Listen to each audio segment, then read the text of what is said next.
हिलाली साहब, आपको क्या लगता है जो interim government, prolong interim government की बात हो रही है, तो कौन होगा जो तमाम पार्टीज़ को इस लॉन्ग टर्म इंटरिम सेटअप पर मुत्तफ़िक कर पाएगा, और क्या सियासी पार्टीज़ जो तमाम हैं वो मुत्तफ़िक हो भी जाएंगी इस बात पर? देखिए, आपको पूछना चाहिए इंटरिम गवर्नमेंट पे क्यों हम ये केयरटेकर गवर्नमेंट पे हम बात कर रहे हैं। तो आप प्रेज्यूम आप कर रहे हैं कि एक इलेक्शन होने वाला है, ये क्यों आप प्रिज्यूम कर रहे हैं? भाई, आपको मैं बताना चाहता हूं कि अमेरिका ने ब्लैंक चेक दिया है इनको। अच्छा, no return of Imran Khan, इसलिए सबको पता है इलेक्शन होंगे तो वो आ जाएगा ना। 70% पोल्स, द पोल्स शो 70%, और डे बाय डे बढ़ते जा रहा है। तो नो तो अगर वो आएगा तो you had it. What do you mean you had? अगर हम खत्म हो जाएंगे, अगर इमरान खान जीत के आ जाए, तो इसके माने वो हमें वो आपको फिर डिफॉल्ट में ले जाएंगे।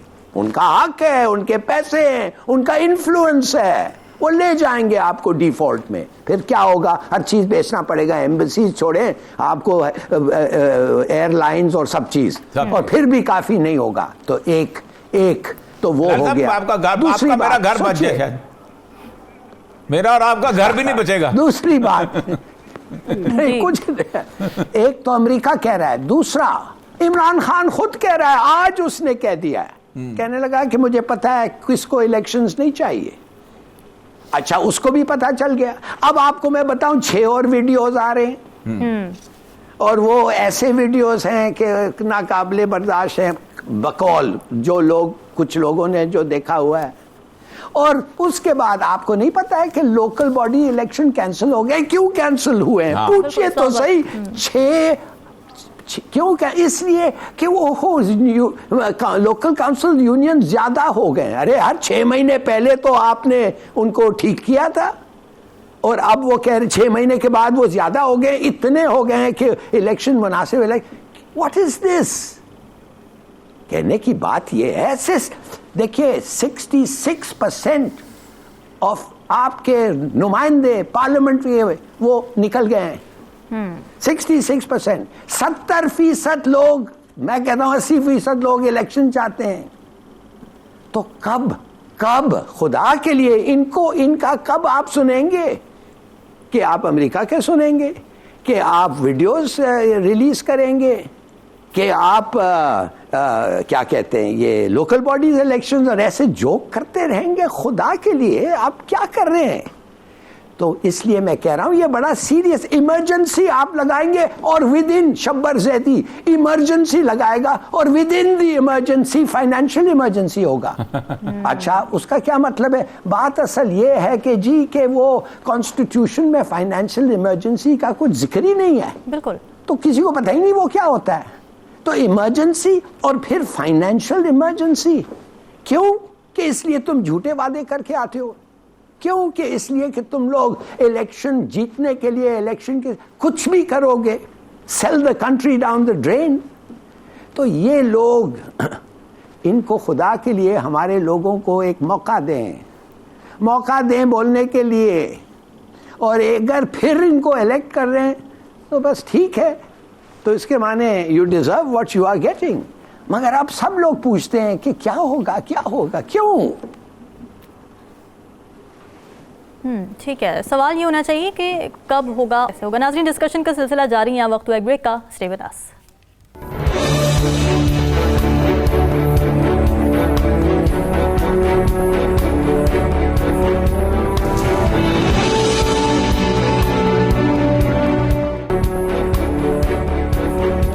Welcome back. नाज़रीन, पाकिस्तान में एक मसला अभी हल नहीं होता कि एक नया तनाज़ा खड़ा हो जाता है। बिलावल भुट्टो जरदारी ने ये कहा है कि इमरान खान असेंबली में आए, वरना नताइज भुगतना पड़ेंगे। उन्होंने ये भी कहा कि इमरान खान अगर पार्लियामान में ना आए तो जिन्होंने अपना काम करना है उन्हें रोका नहीं जा सकेगा। तो ओरिया साहब, बिलावल भुट्टो ये कह रहे हैं कि जमहूरी रवैया अपनाया तो ठीक, वरना जो होगा बर्दाश्त नहीं कर पाओगे। तो क्या बिलावल के ये अल्फाज और लहजा जमहूरी था?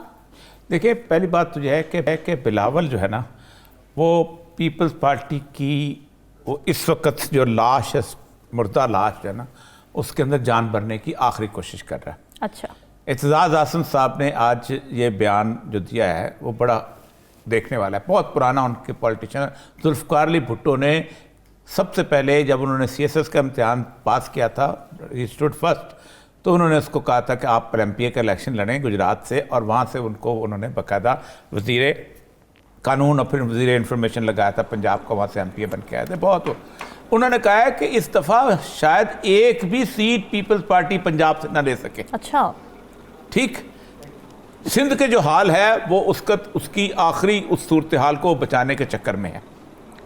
उसने जो तकरीर की है उस तकरीर को उसने बेनज़ीर के हवाले से, बाकी चीज़ों के हवाले से, असल मसला ये नहीं है। असल मसला ये है कि बिलावल एक पूरे मुकम्मल इस एजेंडे के तहत इंटरनेशनल टूर्स पे निकला था।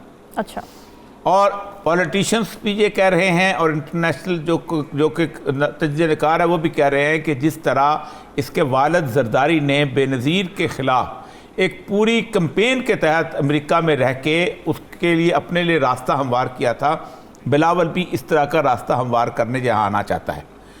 क्यों? वजह यह है कि जिस वक्त पाकिस्तान को आप खड़ा करेंगे अफ़गानिस्तान के ख़िलाफ़ और आप वहाँ पर पाकिस्तान की सारी सूरत हाल जो बिल्ड करेंगे, तो आप सोचें कि वहाँ पर आपको पैसे दिए जाएंगे, आप फिर एक नई वॉर ऑन टेरर के अंदर एंटर हो रहे हैं। अच्छा, और उस वॉर ऑन टेरर के एंटर होने की आसानियाँ शुरू हो गई थी। कल जो इमरान खान ने जो बात की है, बड़ी इंपॉर्टेंट बात की है। उसने कहा जिस वक्त हम मुज़ाकरात के बिल्कुल उस नतीजे में पहुँचे थे कि 48,000 कुछ जो थे ये TTP के लोग थे जिनको हमने रिहेबिलिटेट करना था, जिनमें से 3,000 को जेलों से निकाला था, वहाँ से आने थे, उनके लिए सिक्योरिटी काउंसिल की मीटिंग के अंदर फंड्स एलोकेट हो गए थे। तो फिर किसने पाकिस्तान को दोबारा इस आग के अंदर झोंका और किसने फिर सारी रिफ्ट को पैदा किया? और उधर से अफ़गानिस्तान में भी जो लोग बैठे हुए हैं उनमें जो अवाम की अक्सरियत है वो शुरू से पाकिस्तान के ख़िलाफ़ रही है, एक्सेप्ट के तालिबान गवर्नमेंट के, वो जो एक 5-6 साल के अरसे के थे, उस ज़माने में हमने सिर्फ विड्रॉ किया था। अब इमरान एक एजेंडा लेके आया है। मैं आपको एक बात बताऊं, पाकिस्तान में फिर सेमिनार्स और वो शुरू हो गए हैं, टेररिज्म और दहशतगर्दी और फंडामेंटलिज्म और उसके बाद ये चीज़ें, और मैं बताना नहीं चाहता कहाँ सेमिनार्स हो रहे हैं, शुरू हो गए हुए हैं। मैं भी एक बहुत बड़े इंपॉर्टेंट जगह के सेमिनार में इनवाइटेड हूँ एक अगले हफ्ते में। ये फिर बताया जा रहा है, और उसमें जो रिपोर्ट है ना सेनेट को जो कांग्रेस को पेश की गई 2003 की, उसमें कहा गया था कि 2002 की जनवरी की मुशर्रफ की जो तकरीर थी वो इम्पोर्टेंट लैंडमार्क थी, वो बिल्कुल बिलावल की तकरीर से मिलती जुलती है।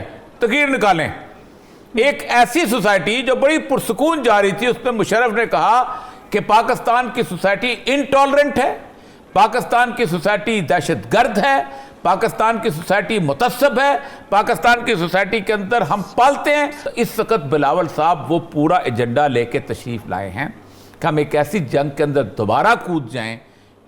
आप खुद सोचें कि बलूचिस्तान में हमारे साथ क्या होगा, KPK में हमारे साथ क्या होगा, और पंजाब में जो आप लड़ाइयाँ लड़ रहे हो, इसमें अगर पंजाब में भी लोगों ने आपको मोहब्बत न बख्शी तो आपकी बातों के साथ आपका कोई साथ नहीं देगा।